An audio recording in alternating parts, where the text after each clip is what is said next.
Untuk mencari-cari kesalahan Gus Yakut, dipakailah tawaran justice kolaborator. Sampai hari ini, Komisi Pemberantasan Korupsi KPK tidak menemukan adanya aliran dana dari tuduhan dan penghukuman publik terkait dugaan tindak pidana korupsi di balik kuota haji tambahan 2024 ke Gus Yakut. Dalam penggeledahan di rumah pribadi Gus Yakut, KPK menyita dokumen dan sebuah telepon genggam HP.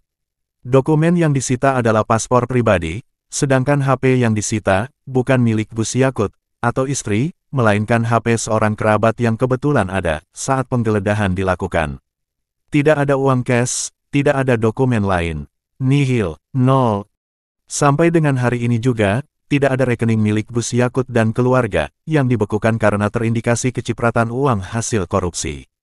Hal berbeda terjadi di tempat lain, dan untuk orang lain yang sudah diperiksa. Ada uang dengan total 1,6 juta dolar Amerika Serikat, 4 unit kendaraan roda 4, serta 5 bidang tanah dan bangunan, sudah disita KPK. KPK juga telah menyita 2 rumah yang berlokasi di Jakarta Selatan, dengan total nilai kurang lebih sebesar 6,5 miliar rupiah. Menariknya, dalam sitaan ini, KPK tidak mau menyebutkan dari siapa uang dan aset ini diamankan. Padahal, KPK secara publik sudah mengatakan bahwa barang sitaan ini berhubungan dengan tindak pidana korupsi. Ini adalah sebuah keanehan, ketika KPK menolak untuk menyebut dari tangan siapa sitaan ini diambil. Bahkan, KPK juga sama sekali tidak pernah menyebut kalimat sakti, ada unsur tindak pidana pencucian uang TPPU. Padahal, untuk ASN yang rumahnya disita, KPK sudah menyatakan ke publik bahwa rumah disita dari salah satu pegawai Kementerian Agama, ASN, pada Direktorat Jenderal Penyelenggaraan Haji dan Umroh, yang dibeli pada 2024 secara tunai, dan diduga berasal dari fee jual beli kuota haji Indonesia. Artinya, unsur TPPU sudah terpenuhi. Padahal, jika dibandingkan dengan penggeledahan yang dilakukan KPK, di sebuah travel penyelenggara haji khusus PIHK, KPK langsung dan dengan lantang mengumumkan adanya indikasi penghilangan barang bukti, dan langsung mempertimbangkan pengenaan pasal 21 perintangan penyidikan, atau obstruction of justice, terhadap pihak swasta tersebut. Transparansi yang tidak dilakukan KPK tentu menimbulkan pertanyaan.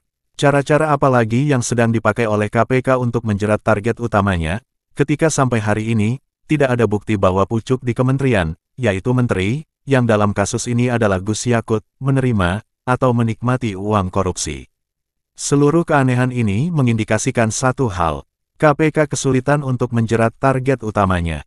Dan karena itu, KPK sedang berupaya untuk mencari justice kolaborator, JC, alias saksi pelapor yang bekerja sama, untuk mencari-cari kesalahan Gus Yakut. Aturan dan syarat tentang justice kolaborator ini ada. Di antaranya adalah, mengakui perbuatan pidananya, dan kesediaan mengembalikan sejumlah aset, yang diperolehnya dari tindak pidana yang bersangkutan, hal mana dinyatakan dalam pernyataan tertulis. Selain itu, membuat surat pernyataan tidak melarikan diri. Indikasi tentang tawaran menjadi JC sudah kuat. Adanya aset terindikasi hasil kejahatan yang disita, dan sudah memenuhi unsur TPPU. Adanya aset terindikasi hasil kejahatan, yang dikembalikan baik secara terbuka, maupun yang tertutup, yang informasinya sengaja ditutup-tutupi oleh KPK, namun pelakunya sudah disebut-sebut di media sosial. Pihak yang asetnya disita, atau dikembalikan, tidak dicekal oleh KPK. Ini adalah langkah desperate dari KPK, karena sampai hari ini, tidak ditemukan pelanggaran tindak pidana korupsi yang dilakukan oleh target utamanya yaitu Gus Yakut.